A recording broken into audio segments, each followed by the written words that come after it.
Много есть служений, что делать. Jo taču ir tik daudz darba, ko Есть darīt. много дел, проектов, что хочется сделать. Ir daudz projekti, darbi, kurus Как gribās бы для izdarīt. Бога. It kā Dievam, Но какой мой мотив внутри? bet kāds ir tas Какое motīvs мое iekšā? отношение к людям?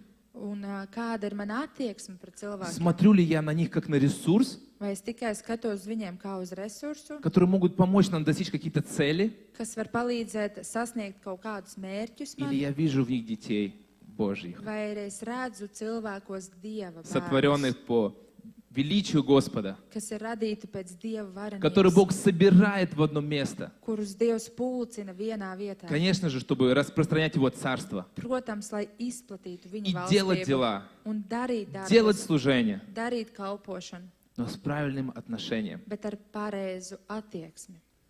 Как ты видишь людей в своей жизни, Kā tu redzi šodien cilvēku savā dzīvē, в своей семье, savā ģimenē,